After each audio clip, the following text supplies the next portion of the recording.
Welcome to A Walk in My Stilettos, where our goal is to help you walk in your greatness. I'm your host, McKinney Smith.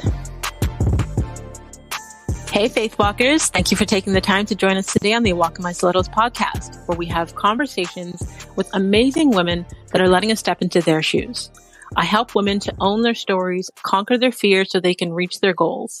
I get inspired when I see another woman succeeding, but what interests me more is her backstory and her mindset on how she got there.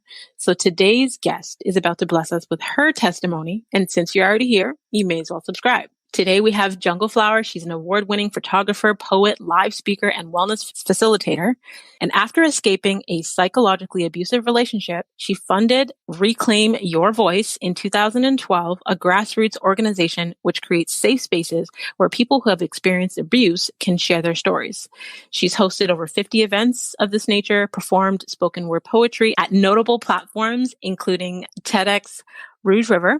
And over the course of her career in the arts, she has worked with Grammy Award-winning artists like Drake, Maya, Melanie Fiona, T.I., Ciara, as well as Dr. Oz, Terry Crews, and former NBA All-Star Chris Bosh. So please welcome to the show, Jungle Flower.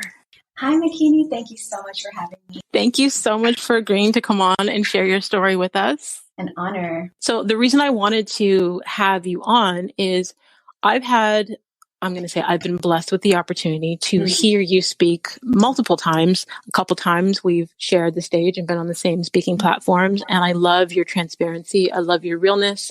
And because you are someone who has owned their story, I wanted to have you on so that you can come on and share your wealth of knowledge with those that are out here needing to hear that so that they can start their healing journey. Awesome. So I like to start the show with an icebreaker question because I believe that as women, we have all these different titles that we go by, but I believe that a title that's not given enough significance is our name because our names have meaning.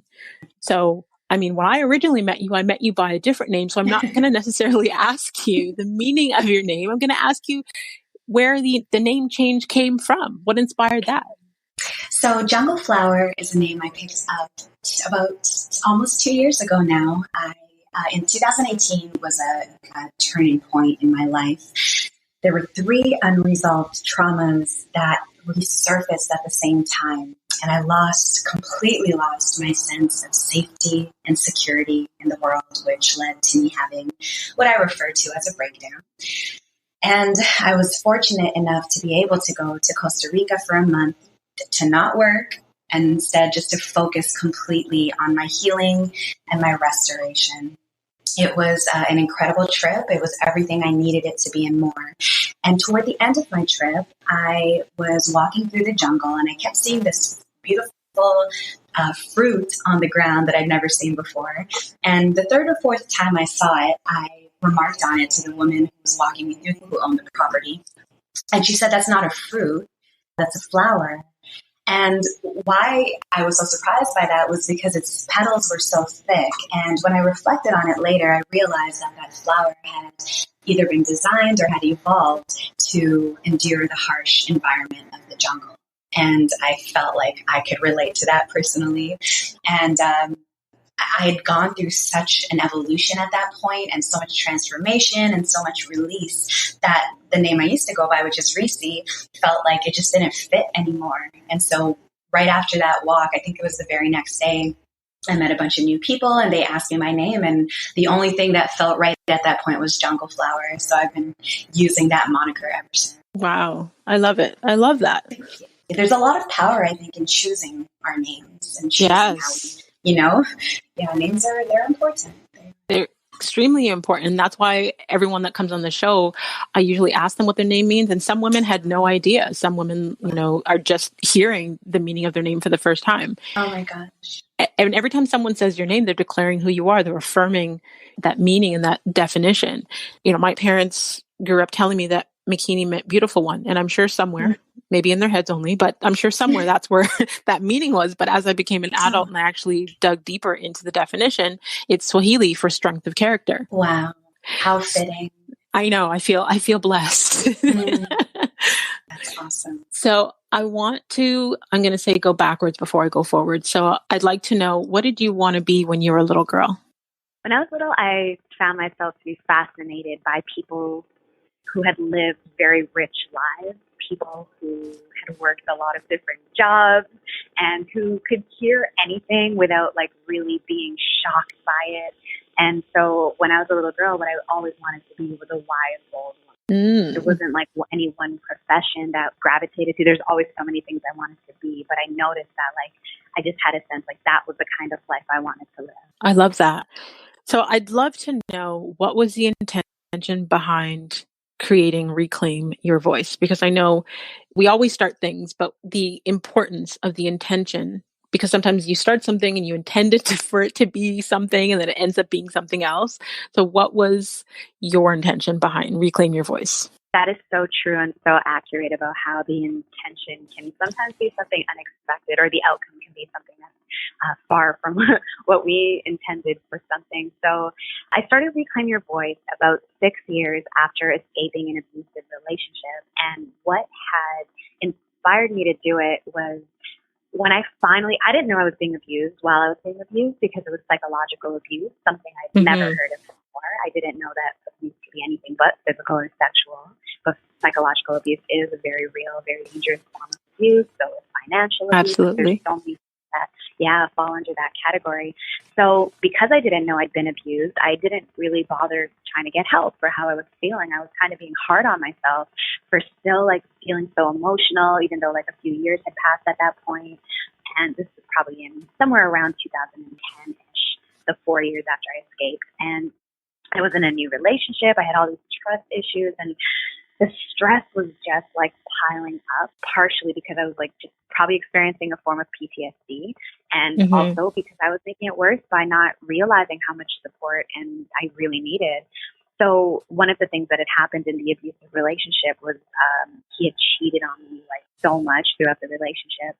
And so I wanted to talk to my friends about, how do I trust this new person in my life? I'm dealing with all these trust issues. How do I trust again after experiencing what I now know is called betrayal trauma? And so when I asked them for their insight and their advice, I ended up opening up about psychologically abusive relationship to give them insight as to why I'm struggling. And just the feeling of finally getting it off my chest, speaking it all out loud, was incredibly freeing for me. It was like a huge weight that was off my chest. But then the second part of it was that they responded with similar stories. And that sense of being heard, knowing I'm not alone, it was like a big step forward for me. So a couple of years later, in 2012, I started this humanitarian project called 500 Random Acts of Beauty, looking for 500 ways in which I could add love to the world. And I decided, as one of the random acts of beauty, that I was going to hold an event where people who had experienced abuse could share their stories as well and experience that same sense of relief. Because when my friends opened up to me about their experiences, I'm like, how come this is so common, but no one seems to be talking about it? And so I kind of wanted to do that and give people that opportunity. And when you're talking about intention and how, the outcome can kind of be different, what I was hoping to do was support other people on their healing journeys by providing this space. What I did not realize or expect was how much doing this work would help me. Hearing other people's stories would help me know that I'm really not alone, give me further insights into my own experiences. Wow, I love how you owning your story created a ripple effect of you creating space for other people to share and own their stories. And at the end of the day, none of us are ever alone in our journey. There's always someone that can relate to some part of our story. That gift of you being vulnerable and how that opened up a room or space or other gifts for other people to share their story and realize that they're not alone. And like you said, there's so many people that are not talking about the abuse that happens outside of physical and sexual. And I talk about all the time being in 2 relationships that were extremely verbally and emotionally abusive. And sometimes you don't even realize that it's abuse until you either step out of it or you start to actually do research and realize how toxic and unhealthy that relationship is. So it's great that you created this space. And, part of the owning my story was realizing, because I was terrified when I first did it. And even recently when I shared it online, I was terrified. But my belief is that we don't have anything to be ashamed of. Like, it's not our shame. We're not the ones who did something wrong. We were violated. It's them, the people who perpetrated, who should be held accountable for the shame. That's their shame. Mm-hmm. So I hope that through sharing my story, it helps other people realize that they don't have to feel ashamed and keep quiet.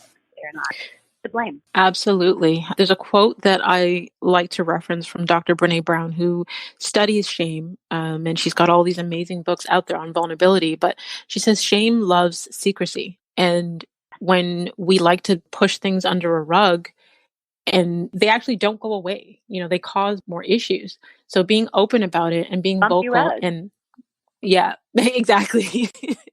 and expressing it relieves that shame. And when you start to open up is when you realize there's so many people that can relate, so many other people that are like, "Oh my God, you too?" So I'd love to ask She says it can't survive being met with love. And that's what happens at our events, is that it's a room full of people who can either understand or relate. And when you just have a chance to speak on it without being interrupted or anything, you just have someone's full attention, that's when healing definitely happens. Absolutely. Absolutely. Speaking of healing, I mean, you took this solo journey through Southeast Asia last year. Can you share some of the lessons that you experienced with that? Yes, that's funny because I did create a show called Jungle Flower Dragon Heart, which is like a mixture of my storytelling, spoken word poetry, and visuals from my trip as someone who's been a photographer for a long time. And the show focuses on the 10 vital lessons that I learned during my journey. So awesome. Let me think about one that I can choose right now. I'll say this one because someone commented and said that people don't usually speak on this. So when I first started sharing my story online, despite having told my story for years in public settings, in front of an actual live audience, the feeling of sharing it online was like still so scary for me, which was surprising to me. But it is an uncontrolled platform. You don't know who's listening. You don't know, like a lot of my followers don't follow me because of my story. They follow me because of my art. So I just didn't know how people would respond. I didn't know if, it would be a safe place to do it. I just knew I needed to do it. So when I first started sharing, it was after my trip in Costa Rica where I changed my name to Jungle Flower. So I shared first little vague lessons that I learned on that journey. And I was speaking from such a strong place and from such a place of healing, but I was getting messages where people were like concerned for me. And one person in particular said medication helps with depression. And I'd made no mention of depression in what I was talking about. And so I spent like almost 24 hours. This is like when I first started sharing online, the very first like couple of posts. And for like 24 hours after I received those messages, I'm like, I don't want to do this. People think I'm weak. They're like pitying me. I don't want to be perceived in this way. And then I realized that the person who recommended medication for depression was taking medication for depression. Right. And I also realized that it was my ego that didn't want to be perceived in that way. And so I knew that sharing it online, as difficult as it was, and despite being open to other people's misperceptions of me, I had to do it because it was for my own good. And so I pushed through that. And what I realized from all of that was that the more still my waters become, the more clearly people see themselves in my reflection. So the reason I wanted to share it is because I think a lot of people, one of the reasons people don't talk about it is because they are afraid of how they'll be perceived. But at the end of the day, the trade-off is worth it because you'll help yourself and you'll probably help other people as well in the sharing of your truth. I love that. So how have you leveraged your story to inspire others outside of Reclaim Your Voice? So I would say it is through my work at Reclaim Your Voice, and it is through the sharing online as well. The truth is, I'm very fortunate to have encountered this both early on when I started my humanitarian work, which is you cannot save people, you can only love. So I rarely give advice. All I do is share what works for me because I'm not trying to change anyone's life. It's a hope. I would love for that to be the case, that I positively impact someone's life, but I can't really control that. So what I'm doing instead is doing my best to be a shining example of what life can be after abuse. And that actually affects me in more ways than one might think, because one of my core values, for example, is like optimal health and doing the best I can for my health. So sometimes I don't want to work out, but I know I need to work out because I feel my best when I do, and it's good for my health. So I'll do that. That thought will make sure that I do that. And I share these things. I share like not just the victories, but like the struggles in between and like what the challenges I'm facing and all of that. So I think just like being as real as possible in terms of painting a picture of what abuse and healing from abuse is like. I think that's really what it is. It's me just being my best self. I love how you started with speaking of that you can't force anyone to do anything or you can't make them do anything. And what I had to learn early on with coaching and mentoring is that you can't help those that don't want to be helped. And that is one key thing that I start with people even before a consultation call. Like, are you committed to this? Is this something that you've been seeking? Because I'm not here to convince you of anything. And you speaking about just being transparent and owning your story. I think that is huge because sometimes people are looking for advice or counsel or someone to resonate with, but that person isn't being transparent or owning their truth. So it makes it harder to be inspired by them or to learn from them. And then there's always people like you don't expect to be inspired by what you're doing. Mm-hmm. Happen to like pull something like profound from what you share. Absolutely. Absolutely. I find that especially, I'm going to say Facebook and Instagram, for example, where I'm constantly sharing bits of my stories and my truth. And although 75% of my audience is women, the men that receive inspiration from that, whether it's their comments under the post or in my DMs about how they can actually resonate with, whether it be a breakup or parenting or something. So you never know who you're inspiring when you're living your truth. Awesome. Yes. Wonderful. I think men really, really need that space, and there's not a lot of space being provided for men to feel. So thank you. Mm-hmm. So what inspires you the most about what you do? I would just say that, like, for the first time in my life, I feel completely on path. So I don't know if for me, where I'm at right now, the word inspires resonate. It's just like there's no question. I'm doing it, and I'm giving it my all. Period. Mm-hmm. Yeah, I feel like everything has come together and like just brought me to this point. I feel protected, guided, supported. Like I just feel like I have everything I need to continue forward on this path. Like I don't know, I really love everything I'm doing. I love every single part of it, even like the really challenging stuff. I love it. But I guess like nothing really feels better than knowing that you have done something positive for someone else's life, someone who has been struggling. So I recently facilitated a workshop at Seneca, and during the debrief, one participant said, and she said, we always hear that we're not alone. People tell us that all the time. But being here today, doing this activity and hearing everyone share is the first time I actually felt like I actually am not alone. Wow. So things like that. It's better than any like paycheck or anything. Yeah. Absolutely. I think you and I both know how good it feels to know that we're not alone. I'm sure we've both experienced that. So just to be able to do something that has contributed to someone else experiencing. That is beautiful. Something that I learned from my mentor is that when we hear the word inspired, I think it actually comes from in spirit. So when I say, for example, that I'm inspired by you, that means my spirit connects to yours, to what it is that you're doing. I feel connected to you. So that word actually gave me a deeper meaning and how I look at things. And even when I say, who inspires me or what inspires me.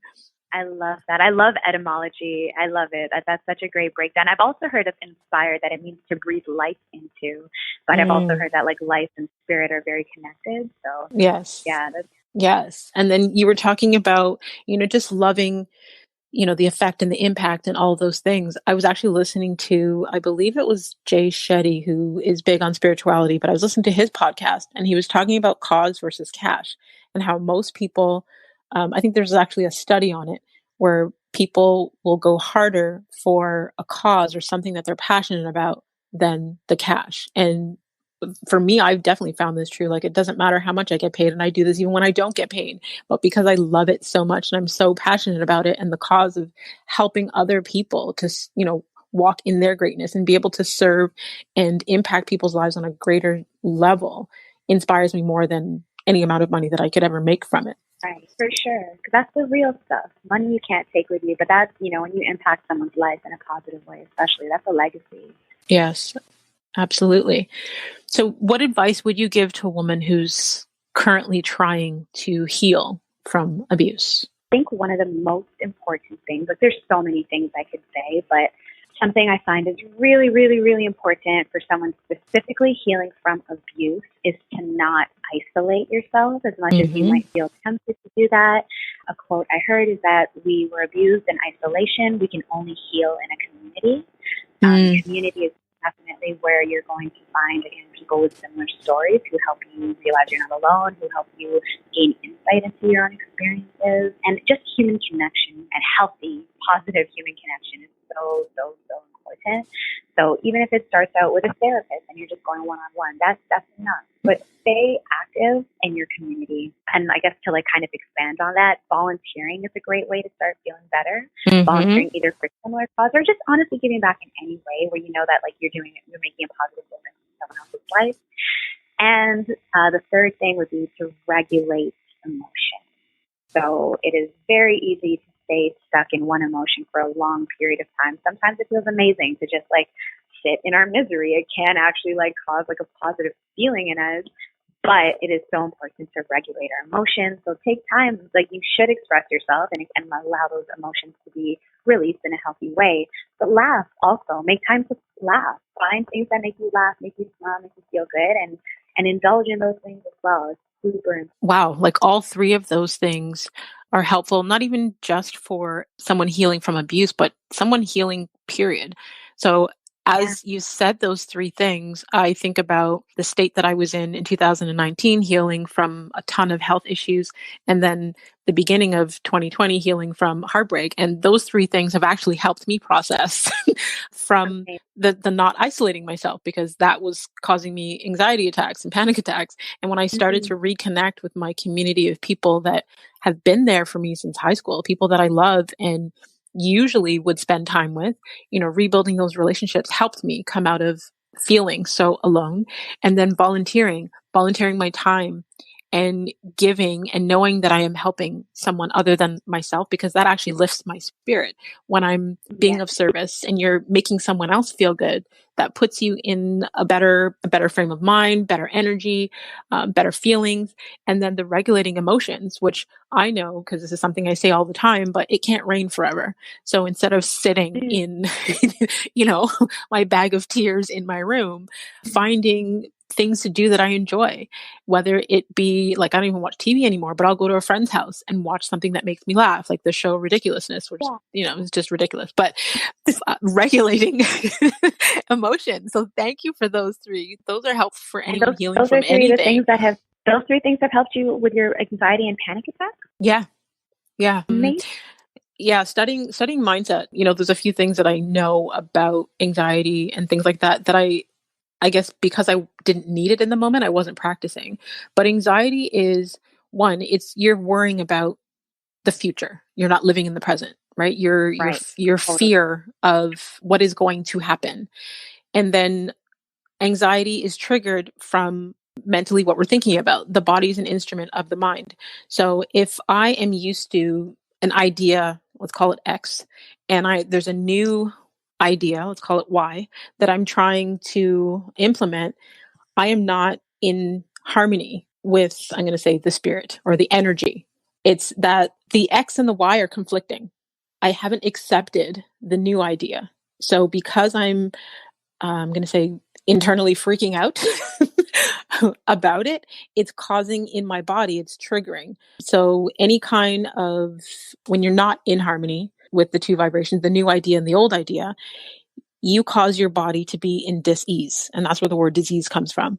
And that causes anxiety, depression, all of these things. So I know that. So I was able to actually use all the principles that I apply and that I teach to myself to come out of that. Knowing what the problem is, knowing what I'm stressing about, and being able to remove myself from being isolated and doing the things so that I can accept this new idea or this, new life, basically. All of that needs to go on a clip. That's a quotable. That's really, I think that would help so many people. And it's funny though that you say that it's all the things that you've been teaching that you began to practice. And that was the case for me as well. It's so much of what I learned and, or, promoted at Reclaim Your Voice, I was then using those techniques on myself. So that's amazing. We have to be a product of the product. So I live on practicing what I preach. And the things that I teach people, I want to make sure that it's things that come from wisdom or come from experience, because the people that are assigned to me can better resonate, knowing that I feel what they've felt. I'm not just speaking from book terms. You know what I mean? So I may not be in the moment sometimes where I can understand, but then God, higher power, whatever you reference it as for yourself, it's like being taught the lesson so that I can be more compassionate with the people that are assigned to me. You know, So for me, what was so important after my breakdown was like not waiting for something to happen to practice self-care. So I've made like self-care a regular thing now. It's just part of my daily life, just as much as brushing my teeth is. Like it has to be in there. So that's another like lesson I would definitely want to share with people, whether, you know, again, whether they're healing or like just even a preventative measure, like just regular self-care. Absolutely. And that's one of the things that I wanted to ask you. But first, I wanted to know, what is one thing that you wish people knew about Jungle Flower? So I guess this is kind of like, I don't know if this is the best answer for that. Maybe I have like better, more profound answers, but I think just the fact that like I'm an introvert. And so I'm not around a lot to talk. I keep to myself. I when I have something of value to offer, I'll show up. If I need to support someone, I'll be there. But I'm not like really around for like day-to-day chatting. And I think people take it personally because a lot of messages go unread. And especially if people contact me a lot for just like casual purposes, I feel like bombarded. And so I'll definitely pull back. So something I would say like that, just to not take it personally. Like I'm just very focused on my endeavors right now. I need to give it my energy. So if I'm not around, it's nothing personal, but I'm very focused on it. I think that is profound, because I know for a fact, and I'm going to say 99% of the introverts I know, including myself, we're not, how do I say this? We don't want anyone to take it personal, but if you're a creative, you're introverted, and you, in your space of enjoying being alone, that's where you're creating and you're focused on your craft and the things that you are trying to build. And it can become overwhelming when you have a ton of people reaching out. And like you said, for regular things that are really not of any importance. I think I joked with you about not liking WhatsApp because people send memes and things that I just don't have time for right now. Like, and I totally related to that. Exactly. I never watch the videos people send me. I'm like, I don't have time or energy. I've never heard someone break that down so like perfectly in a way that really like explains how I feel. So thank you. And if you have more to say on it, you're welcome. I've connected with a few creatives, and it was mind-blowing to learn that we are all introverts. You know, we all spend a lot of time alone because we're in that space of creating. If you're an extrovert, you need to be around other people to absorb energy, and that gives you life. When you're an introvert, being around other people drains you. And it's not intentional. It's just how we process. Videos yes. Are draining. Yeah. Absolutely. Absolutely. So just like you, I do have a lot of messages that don't get replied to immediately. And intentionally, I do not have Messenger on my phone for Facebook, or I don't have notifications turned on my phone for Instagram or LinkedIn or any of these things, because I am trying to focus and you're distracting me with foolery.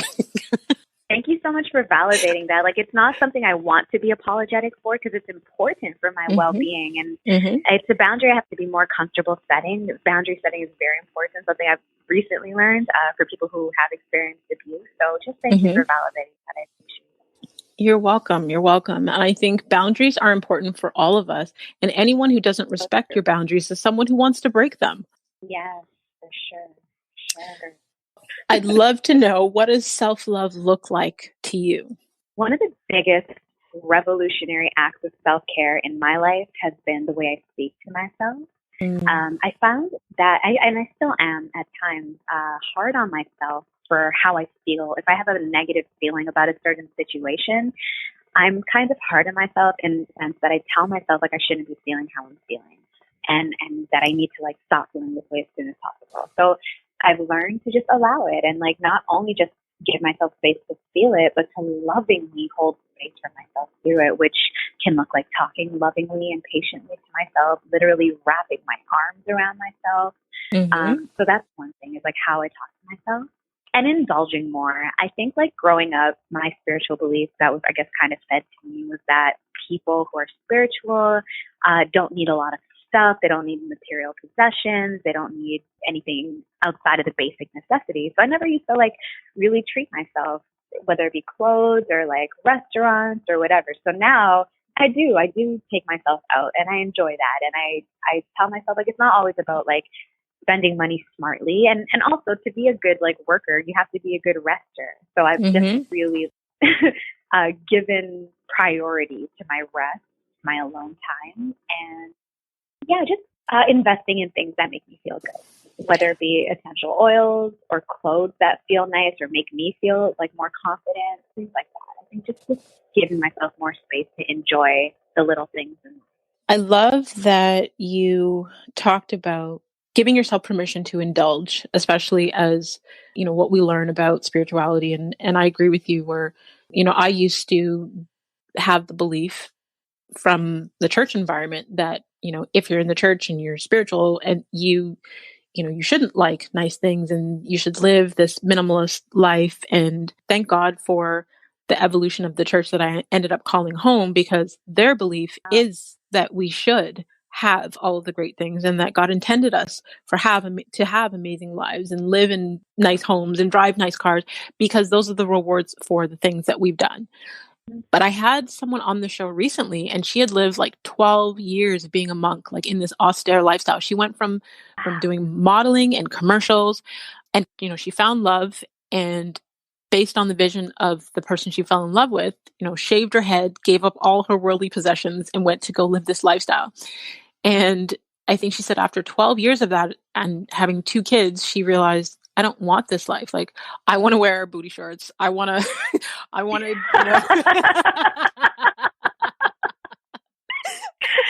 Amazing. She's like, there are things that I don't want to feel guilty for enjoying. And she spoke to being able to indulge and not like splurge in things that don't make sense, but to be able to feel good. So, she takes herself out to lunch and she does, she'll buy herself a nice outfit so she feels good. But a huge part of being able to manifest and attract all these beautiful things is how we feel, and feeling good, being in a space of inner peace and feeling happy does not mean that you cannot indulge in the things that you enjoy. And especially if they're not unhealthy, like, alcohol or drugs or things like that. So I love that you pointed that out. Can I actually share a story based on what you just said? Absolutely. Okay. So before I left for Asia, so I was a photographer. That's what I was doing for a living, but I didn't want to do it anymore. I felt like the humanitarian work I'm involved in fulfills me on like a much deeper level. So I decided I'm going to go to Asia and change my life because I wanted to test out my theory that my ability to succeed and my level of success depends on my ability to keep my frequency high.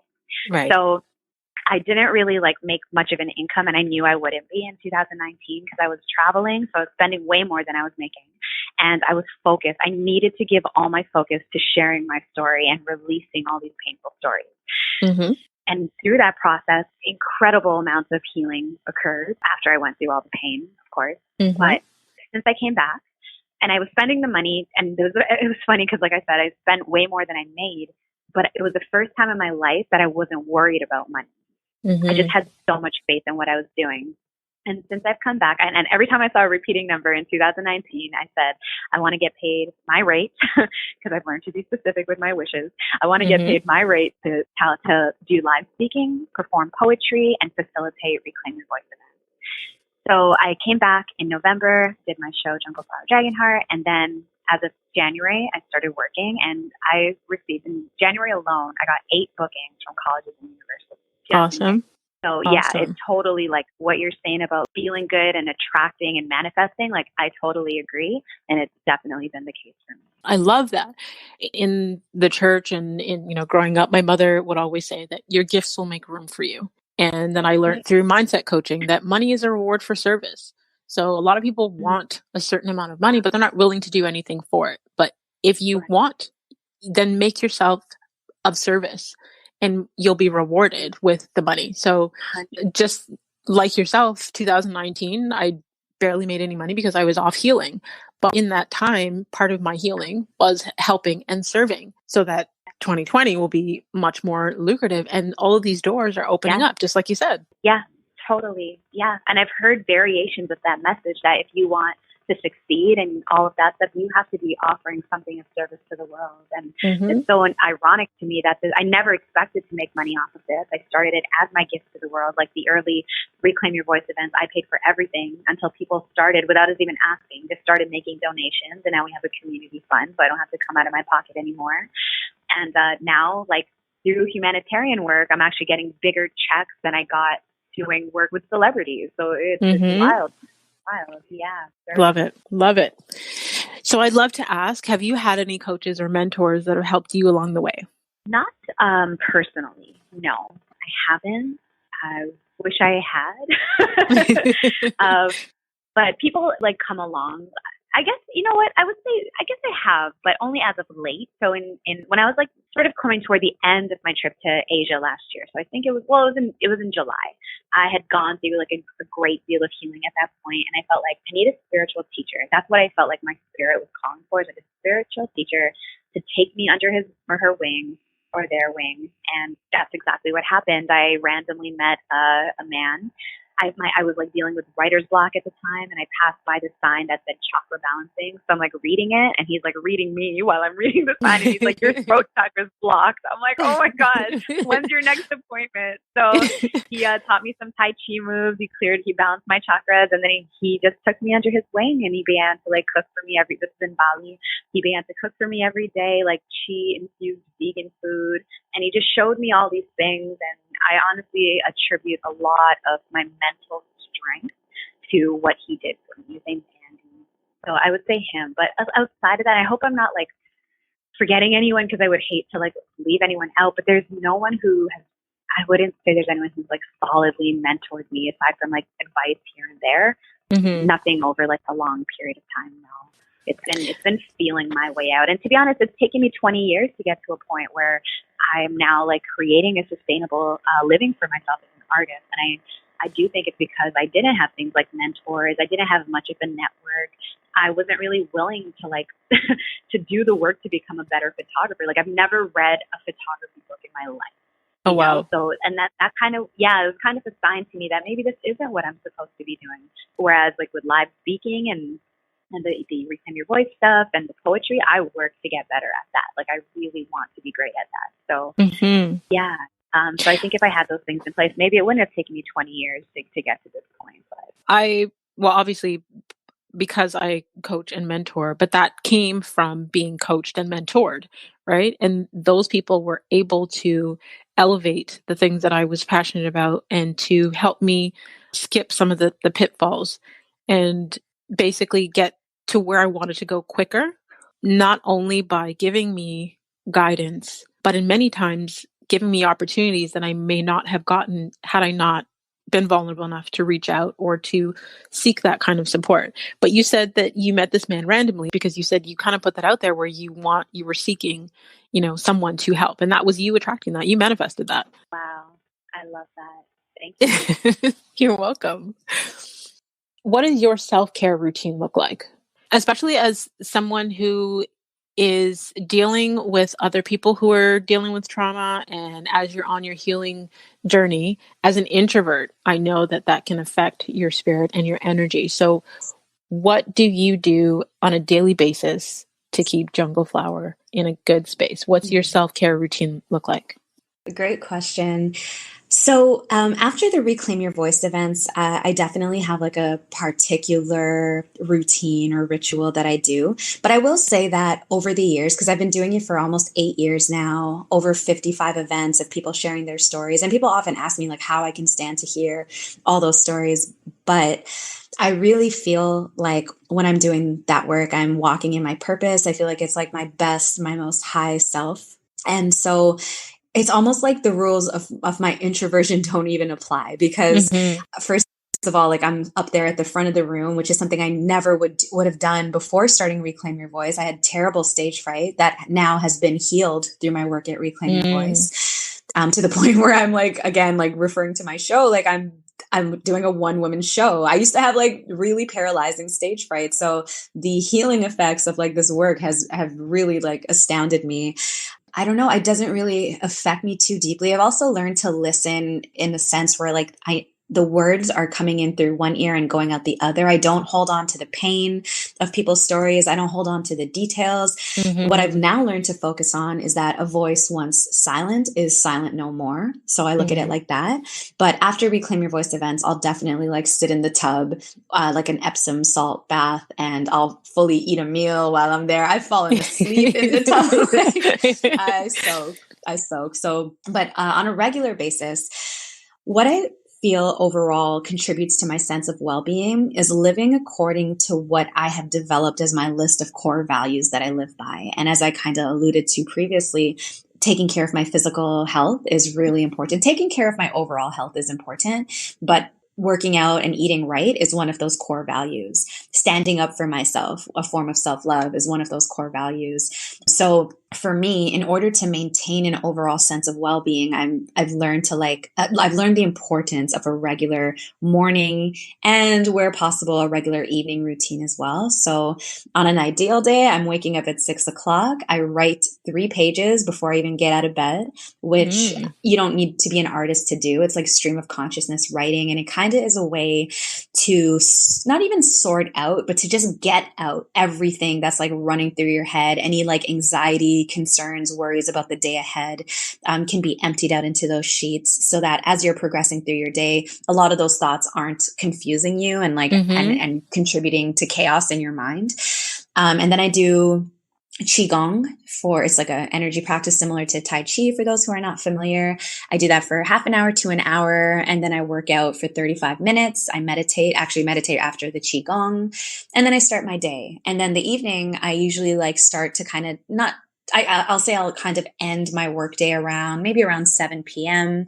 I'll do, that's when I sit and I really work on my creativity. So I'm writing poems, I'm writing stories. And then again, I'll do pretty much the same routine as the morning. I'll usually do a shorter workout at night, and then that's it. So for me, I think today, self-love, self-care means like really being smart with how I'm spending my time. So my time management, making decisions moment to moment of what's going to benefit me and what's going to set me back.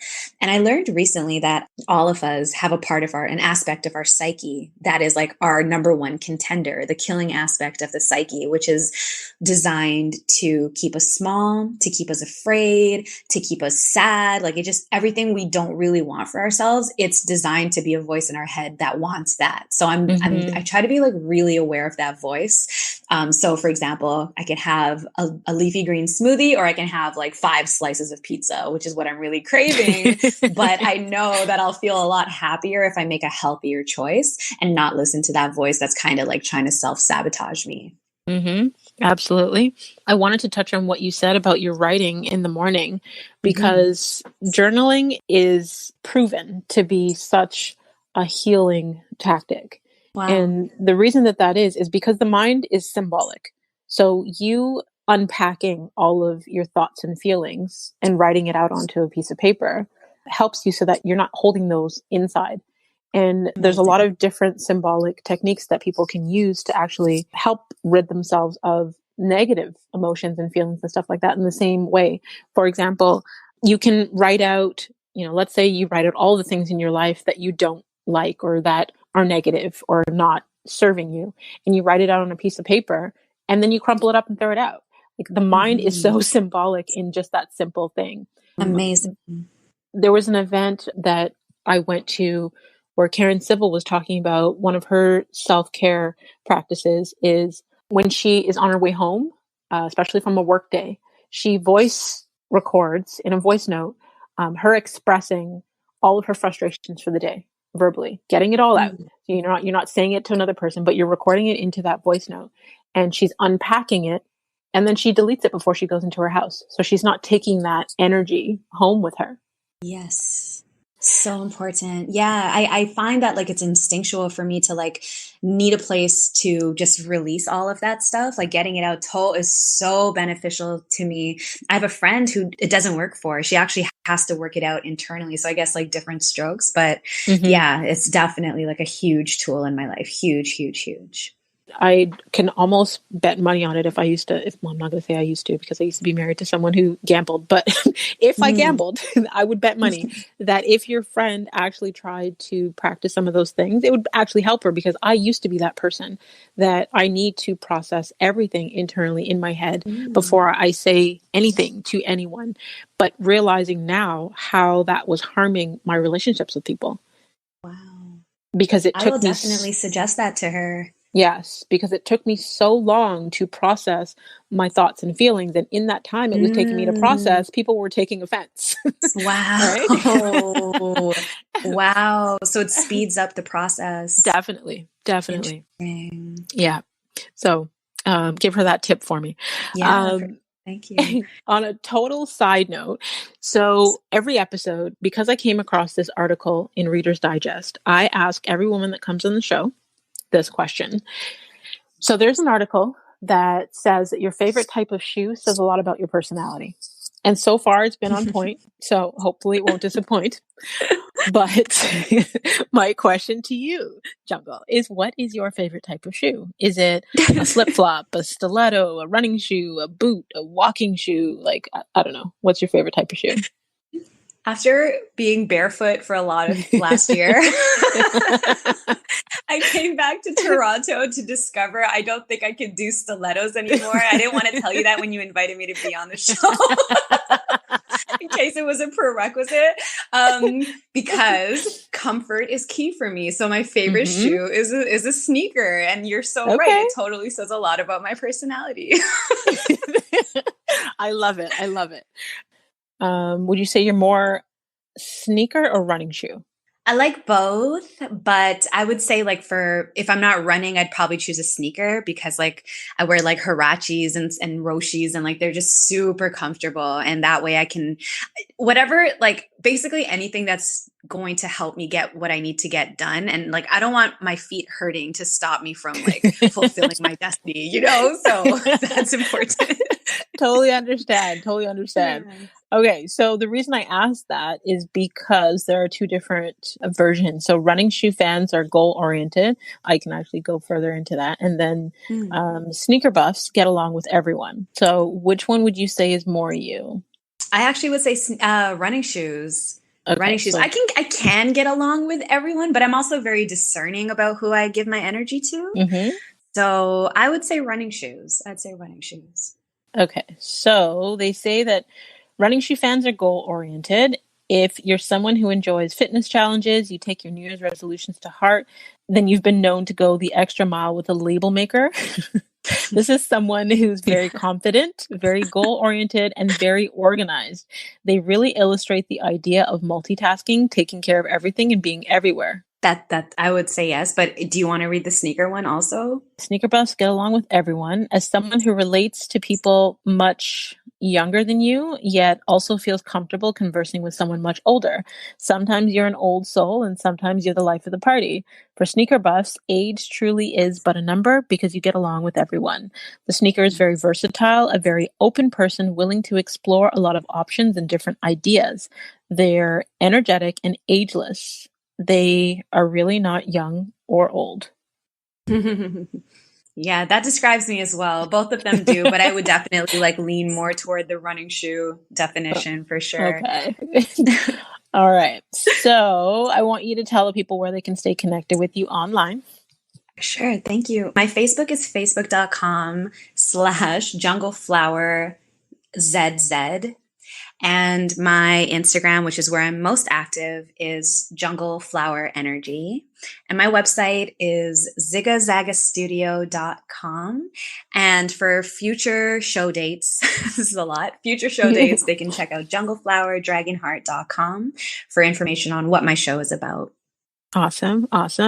So I will have all of the direct links to your social and your website in the detail section of the episode, so they don't have to search too far. They can just definitely click and connect with you there. Cool.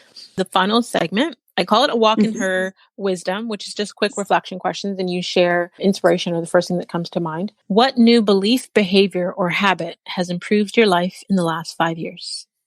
Believing that, and this is very recent, that I am not here to suffer. Going through a lot of different things had created the mindset of why me? Why am I suffering so much? There's no resolutions to these traumatic experiences. There's no answers to these problems. Why? Why am I here? Like, why do I have to go through all this suffering? And on my journey through Asia, I realized I am not here to suffer. I am here to overcome. And I meet every obstacle with that mindset. Awesome. Wow. I want to thank you. Thank you so much, Jungle Flower, for taking the time to join us and sharing your story with us. I truly appreciate you. Thank you, Makini. You are such a beautiful soul. And I thank you so much for creating this platform and allowing stories like mine to be shared. Really, really appreciate you and your wisdom as well. Thank you. Thank you. And to all of you faith walkers out there, until next time, subscribe on all platforms, rate the show, and leave a review on Apple Podcast. Join the community of faith walkers and sign up for our weekly newsletter at awalkinmystilettos.com, and be sure to grab one of my personal development books available online everywhere. And if you've received value from today's show, or you can think of one person that can receive some wisdom from Jungle Flower's story, please share it with them. Take a screenshot of this week's episode and tag us on Instagram. You can tag Jungle Flower at Jungle Flower Energy, and you can tag myself at The Real Makini Smith, and continue to walk in greatness in your stilettos in a manner worthy of your calling.